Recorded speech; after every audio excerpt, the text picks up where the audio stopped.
Hello ഹൽക്കൻസ് മാമിൻ്റെ പുതിയൊരു വീഡിയോയിലേക്ക് എല്ലാവർക്കും സ്വാഗതം. രാവിലെ തന്നെ ഈ ചിരിച്ചുകൊണ്ടുള്ള എണീക്കലുണ്ടെങ്കിൽ എനിക്ക് ഭയങ്കര സന്തോഷമായിട്ടോ. കാരണം ഞാൻ അടക്കം വാ പൊളിച്ചു പോയി. എൻ്റെ ദൈവമേ, ഇതെൻ്റെ മോൻ തന്നെയാണോ? സാധാരണ ഇങ്ങനെയൊന്നല്ല എണീക്കാറുള്ളത്. കരഞ്ഞ് മെഴുകി ആകെ അലമ്പൊക്കെ ആയിട്ട് ഒരു ബാഡ് മൂഡിലാണ് അവൻ എണീക്കാറുള്ളത് കേട്ടോ. ഇന്ന് എന്താ പറ്റിയെന്ന് അറിയില്ല. അപ്പോൾ ഈ ചിരിച്ചുകൊണ്ടുള്ള എണീക്കലുണ്ടെങ്കിൽ എനിക്ക് തന്നെ സന്തോഷമായിട്ട് ഞാൻ എന്തായാലും വീഡിയോ എടുക്കാമെന്ന് വിചാരിച്ചിട്ട് എടുത്തതാണ് കേട്ടോ. അപ്പോൾ ഏതപ്പനാണെന്നുണ്ടെങ്കിൽ നേരത്തെ എണീറ്റ് കഴിഞ്ഞാൽ അപ്പോൾ അമ്മ അവനെടുത്തിട്ട് പോയി. അപ്പോൾ ഞാൻ ഇവനെ കുറച്ച് നേരം കൊഞ്ചിപ്പിച്ചിട്ടൊക്കെ എടുക്കാമെന്ന് വിചാരിച്ചു. കാരണം നല്ല മൂഡിലാണ് ആശാൻ എണീറ്റിട്ടുള്ളത് എന്ന് വിചാരിച്ചിട്ട് കുറച്ച് നേരമൊക്കെ കൊഞ്ചിപ്പിച്ചു കേട്ടോ. അങ്ങനെ ഞാൻ ഇങ്ങനെ വീഡിയോസ് എടുക്കുന്ന സമയത്ത് അവൻ്റെ കണ്ണിലേക്ക് ഇങ്ങനെ ഫ്ലാഷ് അടിക്കുന്നുണ്ടായിരുന്നു. ഫ്ലാഷ് അടിക്കുന്ന കണ്ടു കഴിഞ്ഞപ്പോൾ അവന് ചെറിയൊരു ഇറിറ്റേഷൻ ഫീൽ ചെയ്യുന്നുണ്ടെന്ന് എനിക്ക് തോന്നി. അത് കാരണം ഞാൻ പിന്നെ അധികം വീഡിയോസ് അങ്ങനെ ഫ്ലാഷ് അടിച്ചിട്ട് എടുക്കാൻ നിന്നില്ല. അങ്ങനെ ഞാൻ ഹാളിലേക്ക് ചെന്ന് കഴിഞ്ഞപ്പോൾ എൻ്റെ ഏതപ്പൻ അവിടെ ഇരിക്കുന്നുണ്ടായിരുന്നു കേട്ടോ. അങ്ങനെ ഏതപ്പനെ എടുത്തിട്ട് കുറച്ച് നേരം കൊഞ്ചിപ്പിച്ചു. ഏതപ്പനാണെന്നുണ്ടെങ്കിൽ ഇപ്പോൾ ഡോണ് കാണിക്കുന്ന പോലെയൊക്കെ കാണിച്ചുകൊണ്ടിരിക്കുകയാണ് കേട്ടോ. ഡോണ് ആണെങ്കിൽ വർത്തമാനം പറഞ്ഞ് തുടങ്ങിയിട്ടില്ലല്ലോ. അപ്പോൾ അങ്ങനെ ഓരോ സൗണ്ടല്ലേ എടുക്കുക. അപ്പോൾ ഇവൻ്റെ വിചാരം അതൊരു കളിയാന്ന് വിചാരിച്ചിട്ട് ഏതപ്പം ഡോണ് കാണിക്കുന്ന പോലെ തന്നെ ഒരു സൗണ്ട് എടുക്കും. പിന്നെ ഇവന് മ്യാവ് കളിക്കാം, പൂച്ച കളിക്കാൻ ഭയങ്കര ഇഷ്ടമാണ്. കാരണം അമ്മ ഫുഡ് കൊടുക്കുമ്പോൾ പൂച്ച വന്ന് പാപ്പം കൊണ്ടുപോയി എന്നൊക്കെ പറയുമ്പോൾ ആൾ വേഗം വന്ന് പാപ്പം കഴിക്കും കേട്ടോ. അപ്പോൾ ആ പൂച്ചയുടെ എക്സ്പ്രഷനൊക്കെ ഇപ്പിട്ട് കാണിക്കുന്നതാണ് ഈ കാണുന്നത്, ഈ കണ്ണുകൊണ്ടും വാഗൊണ്ടൊക്കെ. ചില സമയത്ത് എനിക്ക് ആ എക്സ്പ്രഷൻ തീരെ ഇഷ്ടമല്ല. പിന്നെ ഞാൻ ഓർക്കും ആ പിള്ളേർ കളിക്കുന്നതല്ലേ, കളിച്ചോട്ടെ എന്ന് വിചാരിക്കും. അപ്പോൾ കുറേ പേര് എന്നോട് ചോദിക്കാറുണ്ട് ഫേസ് എന്താ പറ്റിയെന്നുള്ളത്. ഞാൻ മുമ്പ് പറഞ്ഞിട്ടുണ്ടായിരുന്നു എനിക്ക് ഹോർമോണൽ ചേഞ്ച് ആണ്. കുറേ പേര് കമൻറ്റൊക്കെ ഇടാറുണ്ട് കളിയാക്കിയിട്ട്. അവരോടൊന്നും എനിക്കൊന്നും പറയാനില്ല. ഈ സമയവും കടന്നു പോകുമെന്ന് മാത്രമേ എനിക്ക് പറയാനുള്ളൂ. അപ്പോൾ രാവിലെ എൻ്റെ ബ്രേക്ക്ഫാസ്റ്റ് എനിക്കിപ്പോൾ ചാച്ച നന്നായിരിക്കുന്ന ഡയറ്റാണ് കേട്ടോ. രാവിലെ തന്നെ എണീറ്റിട്ട് ഓട്സ് കഴിക്കുക എന്നുള്ളതാണ് ഫസ്റ്റത്തെ എൻ്റെ ഒരു ബ്രേക്ക്ഫാസ്റ്റ്. പിന്നെ അതേ ഐഷ് റെഡി ആയിട്ട് അവൾക്ക് ഒരു ഫംഗ്ഷൻ ഉണ്ട്. അപ്പോൾ അവൾ ആ ഫംഗ്ഷന് വേണ്ടി പോകാൻ നിൽക്കുകയാണ്. അപ്പോൾ ഐഷ് പോയ വിഷമത്തിൽ നമ്മുടെ ഏതപ്പം ഭയങ്കര കരച്ചിലാണ് അവനെ കൊണ്ടുപോകാൻ. അപ്പോൾ നമുക്ക് ഈ ഒരു കൂട് കിട്ടിയതിന് ശേഷം എനിക്ക് ഭയങ്കര ഹെൽപ്ഫുള്ളായിട്ടുണ്ടായിരുന്നു. ഡോണുവിനെ അതിൻ്റെ ഉള്ളിൽ ഇരുത്തി എൻ്റേതായിട്ടുള്ള കുറച്ച് കാര്യങ്ങളൊക്കെ ചെയ്യാമെന്ന് വിചാരിച്ചു. പക്ഷേ ഫുൾ ടൈം അങ്ങനെയൊന്നും ഇരിക്കില്ല കേട്ടോ. അത് കഴിഞ്ഞിട്ട് ഒരു 10 മണിയൊക്കെ ആയി കഴിഞ്ഞപ്പോൾ എൻ്റെ അടുത്ത ബ്രേക്ക്ഫാസ്റ്റ് ഞാൻ കഴിക്കുകയാണ് കേട്ടോ. രാവിലെ തന്നെ ഓട്സ് കഴിച്ചിട്ട് പിന്നെ കുറച്ച് നേരം ഗ്യാപ്പ് ഇട്ടിട്ട് അടുത്ത ബ്രേക്ക്ഫാസ്റ്റ് കഴിക്കണം എന്നാണ് ഈ അച്ഛൻ്റെ ഓർഡർ. അപ്പോൾ പപ്പ ഈ അവക്കാഡും അതേപോലെ കിവിയൊക്കെ കൊണ്ടുവന്നിട്ടുണ്ടായിരുന്നു. എനിക്ക് ഭയങ്കര ഇഷ്ടമാണ് ഈ കിവിയും അതൊക്കെ. അത് കഴിഞ്ഞിട്ട് നമ്മുടെ ഓണൊക്കെ കഴിഞ്ഞ് കഴിയുമ്പോൾ ഓട്ടോമാറ്റിക്കലി വീടുകളിൽ ഉണ്ടാകുന്ന സംഭവമാണല്ലോ ഈ കായ വറുത്തതും ശർക്കര വരട്ടിയൊക്കെ. അങ്ങനെ അതൊക്കെ ഞാൻ ഇരുന്ന് വെട്ടി വിഴുങ്ങുന്നുണ്ടായിരുന്നു. പിന്നെ കുരുവുള്ള കാരണം അധികം കഴിക്കാനും പറ്റിയില്ല. അങ്ങനെ മുകളിൽ തുണിയൊക്കെ ഇടാൻ വേണ്ടിയിട്ട് പോയി കഴിഞ്ഞപ്പോൾ ഭയങ്കര വെയിലായിരുന്നു കേട്ടോ. ചെക്കൻ ഓടി ചെന്ന് തണലത്ത് പോയി നിന്നു.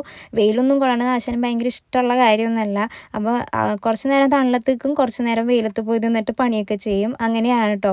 അപ്പോൾ അവനാണെന്നുണ്ടെങ്കിൽ ഞാൻ മിക്ക വീഡിയോസിലൊക്കെ പറയാറുള്ള കാര്യമാണ്, അവനാണെന്നുണ്ടെങ്കിൽ ഇങ്ങനെ പണി ചെയ്യാൻ ഭയങ്കര ഇഷ്ടമാണ്.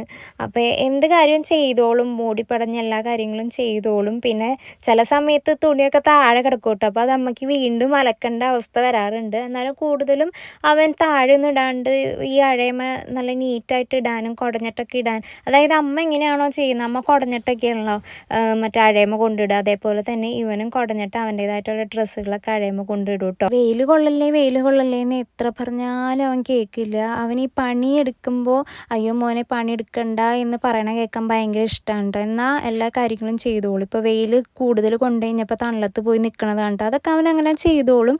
ഇപ്പോൾ തന്നെ തിരിച്ച് വരും കേട്ടോ. എന്ത് ചെയ്താലും പണിയെടുക്കണ്ടെന്ന് പറഞ്ഞാലും എടുക്കുക തന്നെ ചെയ്യുള്ളൂ അവൻ. അപ്പോൾ ഇതാണ് റബ്ബറും തോട്ടം. അതായത് വെയിലുള്ളപ്പോൾ റബ്ബറും തോട്ടം കാണാൻ വലിയ രസമൊന്നുമില്ല. ഭയങ്കര വെയിലടിക്കുന്ന കാരണം നമുക്ക് അവിടെ പോയി ഒരു എൻജോയ്മെൻറ്റും കാര്യങ്ങളൊന്നും ഇല്ല. അതായത് കാണുമ്പോൾ ഒരു രസം തോന്നില്ല. അങ്ങനെ ഡ്രസ്സ് താഴെ വീണപ്പോൾ അയ്യോ കർത്താവ് എന്ന് പറയുന്നതാണ് കേട്ടോ. അത് കഴിഞ്ഞിട്ട് ഉച്ചയ്ക്ക് കഴിഞ്ഞപ്പോൾ ഞാൻ കുറച്ച് ലേശം ചോറും മുട്ട വറുത്തതൊക്കെ കൂട്ടി കഴിക്കുകയാണ്. പിന്നെ അതിന് ശേഷമുള്ള വീഡിയോസ് എനിക്ക് അങ്ങനെ എടുക്കാൻ പറ്റിയില്ല. നേരെ വൈകുന്നേരമായി കഴിഞ്ഞപ്പോൾ ഞാനും ഏതപ്പനും ഐഷുമ്മയും ഡോണും കൂടി മറ്റേ റബ്ബറും തോട്ടത്തിലേക്ക് നടക്കാൻ ഇറങ്ങിയിട്ടുണ്ടായിരുന്നു. വൈകുന്നേരമായി കഴിഞ്ഞപ്പോൾ നല്ല തണലുണ്ടായിരുന്നു. ഒന്നാമത് ഇതിപ്പോൾ ഇല പൊഴിയണ സീസൺ ആയതുകൊണ്ട് തന്നെ നമുക്ക് വല്ലാണ്ട് ഇലകളൊന്നും ഇല്ല. വലിയ തണലെന്ന് പറയാൻ പറ്റില്ല. പക്ഷേ വൈകുന്നേരത്തെ ആ ഒരു ഇളം വെയിലുണ്ടല്ലോ, ആ ഇളം വെയിൽ കൊള്ളുന്നത് നല്ലതാണ് ശരിക്കും പറഞ്ഞിട്ടുണ്ടെങ്കിൽ. അപ്പോൾ ഇതാണ് റബ്ബർ തോട്ടത്തിൻ്റെ ചെറിയൊരു വ്യൂ എന്ന് പറഞ്ഞിട്ടുണ്ടെങ്കിൽ കേട്ടോ. രസമാണ് കാണാനായിട്ട്. ഇപ്പോൾ പുല്ലൊക്കെ ചെത്തി കളഞ്ഞ കാരണം നമുക്ക് അതിൽ കൂടെ നടക്കാനൊക്കെ രസമാണ്. പിന്നെയെന്ന് പറഞ്ഞിട്ടുണ്ടെങ്കിൽ ഇതപ്പനും ഡോണും തമ്മിലുള്ള കലാപരിപാടികളായിരുന്നു കേട്ടോ. ഇപ്പോൾ ഡോണു ആണെന്നുണ്ടെങ്കിൽ ഈ ജനലയമൊക്കെ പിടിച്ച് കയറാവുന്ന രീതിയിലൊക്കെ ആയിട്ടുണ്ട്. ഇടയ്ക്കൊക്കെ താടി അടിച്ചിങ്ങനെ താടി കുത്തി ഇങ്ങനെ വീഴാറുണ്ട്. എത്ര പറഞ്ഞാലും കേൾക്കില്ല. അപ്പോൾ ഡോണ് കയറണ കാണുമ്പോൾ ഈ എഴുതപ്പനും കയറും. ശരിക്കും പറഞ്ഞാൽ ചേട്ടന്മാരെ കണ്ടിട്ടാണ് അനിയന്മാർ പഠിക്കാറുള്ളത്. പക്ഷേ ഇത് നേരെ തിരിച്ചാണ്. അനിയനെ കണ്ടിട്ടാണ് ചേട്ടൻ പഠിക്കുന്നത്. ഈ ഡോണ് പടച്ച് കയറണ കാണുമ്പോൾ ഇവനും പടച്ച് കയറും. അങ്ങനെ രണ്ടും കൂടി ഭയങ്കര സ്നേഹമാണ് കേട്ടോ. അതായത് കെട്ടിപ്പിടിക്കണതൊക്കെയാണ് കാണുന്നത്. പക്ഷേ കെട്ടിപ്പിടുത്തം അവസാനം ഒരു ഇറുക്കലിലായി കഴിയുമ്പോൾ പിന്നെ ആരെങ്കിലും ഒരാൾ കരയും. മിക്കപ്പോഴും ഡോണുമാണ് കരയാറുള്ളത് കേട്ടോ. എനിക്കാണെന്നുണ്ടെങ്കിൽ ഇവരുടെ ഈ പ്രകടനം കാണാൻ ഭയങ്കര ഇഷ്ടമാണ്. ഏതപ്പനാണെന്നുണ്ടെങ്കിൽ സ്നേഹം കൂടുമ്പോൾ ഈ അങ്ങനെ ദേഷ്യം കൊണ്ടുള്ള പിച്ചലും മാന്തലൊന്നും ഇല്ല. സ്നേഹം കൂടുമ്പോൾ ഉള്ള പിച്ചലും മാന്തലാണ് കേട്ടോ. നമ്മളിങ്ങനെ അച്ചടാ പൊന്നേന്നൊക്കെ കാണിക്കില്ലേ, അതേപോലെ അവൻ കാണിക്കുമ്പോൾ ചില സമയത്ത് ഒരു ഇതായി വരാറുണ്ട്. ഇപ്പം നൈസായിട്ട് ചവിട്ടാൻ കേട്ടോ, രണ്ടുപേരും നൈസായിട്ട് ചവിട്ടാ. ഇളയത് മോശമൊന്നുമല്ല കേട്ടോ. അങ്ങനെ വൈകുന്നേരമായി കഴിഞ്ഞപ്പോൾ ഞങ്ങൾക്ക് എൻ്റെ അങ്കിളിൻ്റെ മോൻ്റെ ബർത്ത്ഡേ പരിപാടി ഉണ്ടായിരുന്നു. അപ്പോൾ അവന് ചെറിയൊരു ഗിഫ്റ്റ് വാങ്ങാമല്ലോ എന്ന് വിചാരിച്ച് ഞങ്ങൾ പുറത്തേക്കൊക്കെ പോയി. അപ്പോൾ ഏതപ്പനാണെന്നുണ്ടെങ്കിൽ ലൈറ്റൊക്കെ കണ്ടിങ്ങനെ ഇരിക്കുകയാണ് കേട്ടോ. അങ്ങനെ ഞങ്ങൾ വൈകുന്നേരം മിക്ക ദിവസങ്ങളിലും പപ്പ ഇവരെയും കൊണ്ട് കപ്പളയിൽ പോയി പ്രാർത്ഥിക്കാറുണ്ട് കേട്ടോ. ഏതപ്പനാണെന്നുണ്ടെങ്കിൽ കപ്പളയിൽ വരാൻ ഭയങ്കര ഇഷ്ടമാണ്. അങ്ങനെ രണ്ടുപേരും കൂട്ടിയിട്ട് ഞങ്ങൾ കപ്പളയിലൊക്കെ വന്ന് പ്രാർത്ഥിച്ചേക്കാറുണ്ട്. അപ്പോൾ എൻ്റെ തറവാട് എന്ന് പറഞ്ഞാൽ ഈ പള്ളിയുടെ തൊട്ട് അടുത്ത് തന്നെയാണ് തറവാട്. അപ്പോൾ എന്തായാലും ബർത്ത്ഡേ ഫങ്ഷൻ അവിടെ തന്നെയാണ്. അപ്പോൾ ഞങ്ങൾ പള്ളിയിൽ കുറച്ച് നേരം ഇവരെയും കൊണ്ട് ഓടിച്ചാടി കളിപ്പിച്ച് ഇവർക്കും ഒരു ടൈം പാസ്സൊക്കെ വേണമല്ലോ. ഏത് നേരം വീട്ടിൽ തന്നെ ഇരുന്ന് കഴിഞ്ഞാൽ അവർക്കും ബോറടിക്കില്ലേ. അങ്ങനെ അവരെയും കൊണ്ടുവന്ന് ഒരു നല്ലൊരു മൊമെൻ്റ് ആയിരുന്നു. അപ്പോൾ ഇവരെയും കൊണ്ടുവന്ന് കുറച്ച് നേരമൊക്കെ അവിടെ പള്ളിയുടെ അവിടെ കുറച്ച് നേരം ടൈമൊക്കെ സ്പെൻഡ് ചെയ്തിട്ടാണ് ഞങ്ങൾ ബർത്ത്ഡേ പരിപാടിക്ക് പോയത്. അപ്പോൾ ഡോണുവിനെ അവിടെ നിർത്തിയേക്കണുണ്ടായിരുന്നപ്പോൾ ഏതപ്പനെ അവിടെ വന്നെന്നും പറഞ്ഞിട്ടാണ് ഏതപ്പനെയും കൊണ്ടുവന്ന് നിർത്തിയത്. അങ്ങനെ ഞങ്ങൾ നേരെ തറവാട്ടിലേക്ക് കയറിയിട്ട് അവിടെ ബർത്ത്ഡേക്ക് വേണ്ടിയിട്ടുള്ള ഒരുക്കങ്ങളൊക്കെ സ്റ്റാർട്ട് ചെയ്തേക്കാണ്. എല്ലാവരും വന്നിട്ടുണ്ടായിരുന്നു കേട്ടോ. അങ്കിൾമാരും ആൻറ്റിമാരും അതേപോലെ അവരുടെ പിള്ളേരും എല്ലാവരും കൂടി ഉണ്ടായിരുന്നു. അത് കഴിഞ്ഞിട്ട് ഞങ്ങളിത് ആ ബർത്ത്ഡേക്ക് വേണ്ടിയിട്ടുള്ള ഡെക്കറേഷനും കാര്യങ്ങളൊക്കെ ചെയ്യുന്നുണ്ടായിരുന്നു. ബർത്ത്ഡേ ബോയ് ആണെന്നുണ്ടെങ്കിൽ അവിടെ എവിടെയും ഉണ്ടായിരുന്നു കേട്ടോ. അപ്പോൾ ഏതപ്പനാണെന്നുണ്ടെങ്കിൽ ഷിജോങ്ങൾ അപ്പോഴത്തേക്കും ഒരു കാറൊക്കെ കൊണ്ടു കൊടുത്തിട്ട് അവൻ ആ കാറൊക്കെ പിടിച്ചിട്ട് ഇങ്ങനെ കളിക്കുകയാണ്. ബലൂണൊന്നും വല്ലാണ്ട് അവൻ അങ്ങനെ കയ്യിലൊന്നും പിടിക്കില്ല. കാരണം പെട്ടെന്ന് പൊട്ടുമെന്നുള്ള കാര്യം അവൻ അറിയാവുന്ന കാരണം അങ്ങനെ ബലൂണിനോടൊന്നും അവന് വലിയ താല്പര്യമൊന്നുമില്ല കേട്ടോ. അപ്പം ഞങ്ങൾ ചെറിയ രീതിയിൽ ഇതാണ് ഈ മഞ്ഞ ടീഷർട്ടുണ്ട് ബർത്ത്ഡേ ബോയ്. അപ്പോൾ ചെറിയ രീതിയിൽ ഞങ്ങൾ നല്ല രീതിക്ക് ഡെക്കറേറ്റ് ഒക്കെ ചെയ്തു. അത് കഴിഞ്ഞിട്ട് ഷിബോച്ചൻ വീഡിയോ കോളിൽ വന്നു. നമ്മുടെ വീട്ടിൽ എന്ത് ഫംഗ്ഷൻ ഉണ്ടെങ്കിലും ഷിബോച്ചൻ്റെ ഒരു സാന്നിധ്യം എന്തായാലും ഉണ്ടാവും. പ്രയറും ബ്ലെസ്സിങ്സ് ഒക്കെ ഉണ്ടാവും. അങ്ങനെ ഷിബോച്ചൻ വീഡിയോ കോളിൽ വന്നിട്ട് പ്രയറോട് കൂടിയാണ് പിന്നെ കേക്ക് കട്ടിങ് ഒക്കെ സ്റ്റാർട്ട് ചെയ്യുന്നത് കേട്ടോ. അപ്പോൾ അതിൻ്റെ ഇടയിൽ ഏതപ്പൻ്റേതായിട്ടുള്ള ചില കലാപരിപാടികളൊക്കെ ഉണ്ടായിരുന്നു. ജസ്റ്റ് മൈക്ക് ടെസ്റ്റിംഗ് ആയിരുന്നു കേട്ടോ. അപ്പോൾ അവനും അത് ടെസ്റ്റ് ചെയ്ത് എല്ലാം സെറ്റാക്കിയിട്ടുണ്ട്.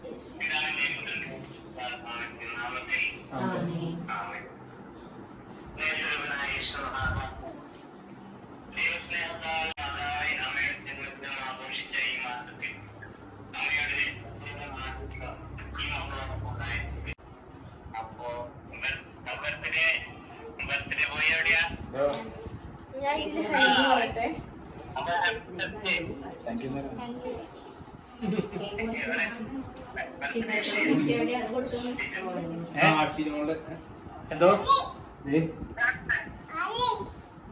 ജോസന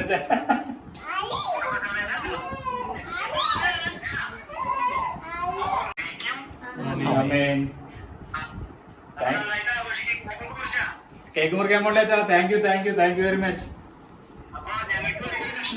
ഉറപ്പായിട്ടും താങ്ക് യു വെരി മച്ച്. ആഘോഷത്തിൽ പങ്കുചേർന്നതിന് സന്തോഷം. Okay thank you.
Photo photo photo photo അങ്ങനെ കേക്ക് കട്ടിങ് ഒക്കെ കഴിഞ്ഞ് ഇനി ഗിഫ്റ്റ് എക്സ്ചേഞ്ചിൻ്റെ പരിപാടിയിലേക്ക് പോകാനുണ്ട്. അപ്പോൾ പിള്ളേരൊക്കെയാണല്ലോ, അപ്പോൾ അവർക്ക് ചെറിയ ചെറിയ ഗിഫ്റ്റൊക്കെ കിട്ടുമ്പോൾ ഭയങ്കര സന്തോഷമല്ലേ. അങ്ങനെ എല്ലാവരും ഗിഫ്റ്റൊക്കെ വാങ്ങി അവന് കൊടുക്കാൻ നിൽക്കുകയാണ് കേട്ടോ. അപ്പോൾ ഞങ്ങളുടെ വക ഗിഫ്റ്റ് കൊടുത്തത് ഏതപ്പനാണ് കേട്ടോ. ഡോണുവിന് ആ സമയത്ത് പൊക്കി കൊണ്ടുപോകാനായിട്ട് പറ്റിയിട്ടുണ്ടായിരുന്നില്ല, അവൻ നല്ല മൂഡിലായിരുന്നില്ല. അങ്ങനെ ഏതപ്പൻ റയാന് ഗിഫ്റ്റൊക്കെ കൊടുത്ത് അങ്ങനെ ഓരോരുത്തരും ഗിഫ്റ്റ് കൊടുക്കുന്ന ആ ഒരു സിറ്റുവേഷനാണ്. റയാന് ഭയങ്കര സന്തോഷമായിട്ടുണ്ട്.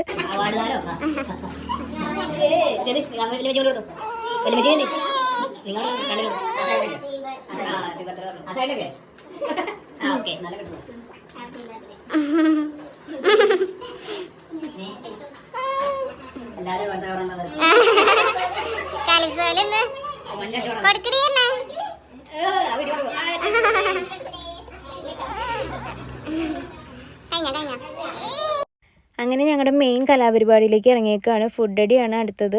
അപ്പം മലബാർ ചിക്കൻ ബിരിയാണി അമ്മാമ്മയുടെ വക സ്പെഷ്യൽ ഐറ്റം ഉണ്ടായിരുന്നു. അതോടൊപ്പം തന്നെ നല്ല കപ്പയും ബീഫും ഉണ്ടായിരുന്നു കേട്ടോ. അങ്ങനെ അതൊക്കെ കഴിഞ്ഞിട്ട് പിള്ളേരെല്ലാവരും കൂടി ഇരുന്നിട്ട് ചെറിയ രീതിയിലുള്ള കളികളൊക്കെ ആയിട്ട് ഇങ്ങനെ ഫുള്ള് എൻജോയ്മെൻ്റ് ആയിരുന്നു കേട്ടോ. അപ്പോൾ ഡോൺ എൻ്റെ മടിയിൽ ഇങ്ങനെ ഓർക്കൊന്നിരിക്കണ കാരണം ഞാൻ പിന്നെ ആ കളിയിൽ പെട്ടിട്ടുണ്ടായിരുന്നില്ല. ഏതപ്പനാണെന്നുണ്ടെങ്കിൽ ഇതാ പകുതി ചീട്ടൊക്കെ അവൻ്റെ കയ്യിലായിട്ട് അവനും ഒരു വഴിക്ക് കളിക്കുന്നുണ്ടായിരുന്നു കേട്ടോ. അങ്ങനെ ഫുള്ള് എൻജോയ് ചെയ്ത ഒരു ടൈമായിരുന്നു. അങ്ങനെ അവസാനം എല്ലാവരും കൂടി ഐശുവിനെ ഇട്ട് തോപ്പിച്ച് കഴിഞ്ഞിട്ട് ഐശു വലിയ വീരവാദം ഇറക്കി അവൾ ജയിക്കുമെന്നും പറഞ്ഞിട്ട് ഇങ്ങനെ ഇരിക്കുകയുണ്ട്. അപ്പോൾ എല്ലാവരും കൂടി ഐശുവിനെ ഇട്ട് വാരി കോരുന്നുണ്ടായിരുന്നു. അപ്പോൾ ഇന്നത്തെ ആ ഒരു വീഡിയോ ഇത്രേ ഉള്ളൂ. നമ്മുടെ വീഡിയോ ഇത്ര നേരം കണ്ട എല്ലാവർക്കും ഒരുപാട് നന്ദി. Thanks for watching. ബൈ.